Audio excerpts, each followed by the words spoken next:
get some white fluff in your hair.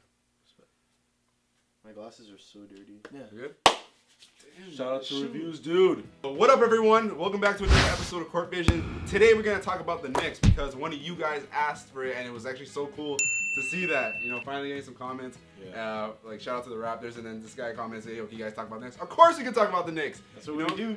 You know, right? So I'm gonna ask you guys this general question: your thoughts on the Knicks so far, from the beginning?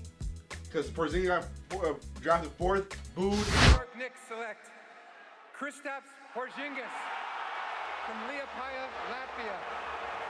He last played for Sevilla in Spain.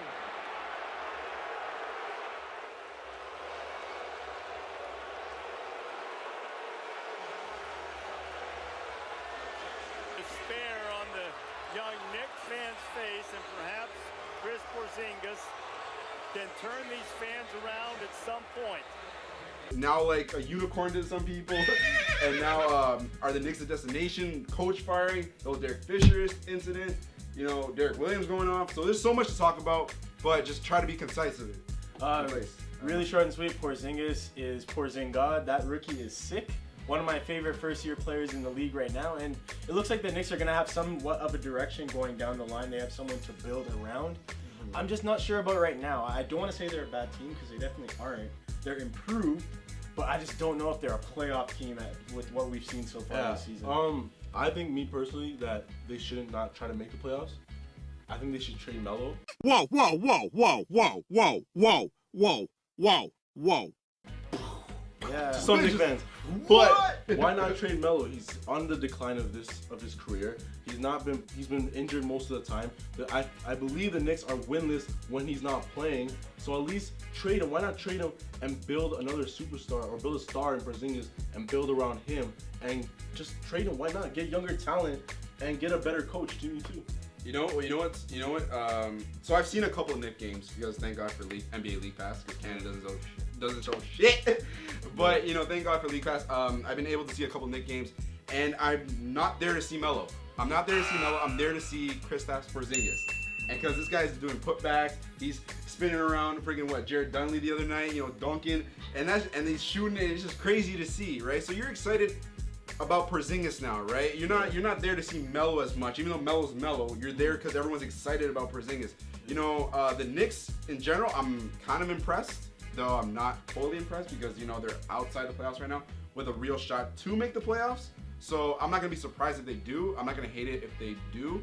But I'm on the same boat as you because I want them to trade Melo to get that younger team and then build an even stronger team. Listen, if they don't acquire a point guard, whenever this video comes out before trade deadline or after trade deadline, please no new Nick news before this video comes out. Yeah, but like honestly, like if they don't acquire a point guard that's better than Calderon and Langston Galloway, which he's all right, but he's not the guy that's gonna fit them in the triangle offense. And especially Phil Jackson, who keeps saying triangle offense, triangle offense, triangle offense. I think it's in 1995, but he won't evolve to 2016. Nah, yo. Shut up. No. I know. It's frustrated because like Phil Jackson should evolve from his things. Yo, it's straight. Like I agree with some of what you guys are saying, but I disagree with the whole trade Melo thing. I think Melo is an important piece of that team. He's not the scorer he was before, but he's distributing the basketball a lot more. It's a name. It's a name that goes with the city. That's it. For me. You think so? He's a scorer. He's a scorer. But when you watch the Knicks, aren't you excited to see Porzingis? Of course. You don't mind. You see Melo and do his thing, but you're like, okay, I want to see what Porzingis does. If they were to trade Melo and then get a decent point guard, right? You would forget about Melo. You'd rather see Melo with like the Heat or like. But I'm not ready to say that team doesn't need Melo. Melo isn't the same guy he was a few years ago. He's still Melo. I'm not saying they don't need him. That's gonna get attention from defenses and make it easier for a guy like Kristaps.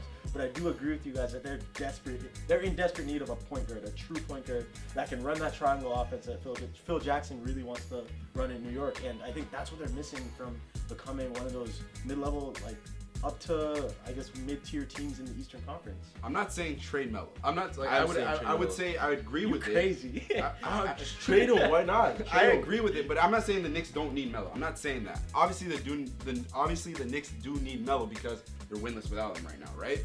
So, but I'm on the same point as you guys. They do need a point guard. I'm saying I would rather see them get a better piece for Melo, sorry, and then see Melo on like the Clippers or the Heat, where it makes shit a lot more interesting. Yeah, but this is why I know all you Knicks fans and all you haters think that I'm gonna see like, oh, Melo, you want to trade Melo because Melo sucks. No.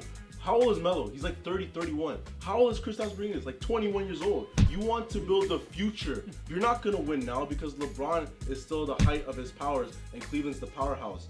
So why not trade Melo and get younger? That way, 4 or 5 years from now, we're gonna talk about the Knicks being a true contender. Best head coach to fill that position right now, besides the interim head coach they have right now. Yo, who would you want to see? I think just the fan in me says Mark Jackson because the whole New York thing, that would be pretty cool. I mean, like, wasn't his brother like a #1 basketball star and stuff too from New York? So like, that'd be interesting. I don't know. I'd rather see Jeff Van Gundy or Steve Nash because I think Steve Nash could be the next great head coach. He was such a great point guard, man. He just thought ahead. He just thought of the next play. So I think him as a head coach, I think he'd actually be a really good head coach. I don't want to see Jeff Van Gundy control that team because Jeff Van Gundy is so lit as a commentator. Like, you don't want to. There's only 3 guys that make commentary so lit in the NBA, right? And for me, I'm gonna say Tom Thibodeau because he'll get defense out of everyone. He's gonna make Porzingis die, man. Porzingis 48 minutes a night. Or he makes Porzingis more elite because defense Porzingis and then the offense he's already developing. Granted, Tom Thibodeau overworks his players, but nonetheless, you know. Same Coach Carter, man. You work out his players. Yo, one of my favorite movies. So that's the end of the video. I hope you guys really enjoyed it. It was requested. It was really dope to have that. Someone actually comment and say, hey, can you guys do this video? Of course we can. As long as it's nothing outrageous, we can do it. Make sure to follow us on Twitter @RealCourtVision because we're tweeting daily, every day about a lot of NBA games, making jokes, interacting. Also, be sure to subscribe because we're coming out with a lot more videos. Not going away. I promise, I promise, I promise. Check out our other videos and see y'all soon. Peace. Boy.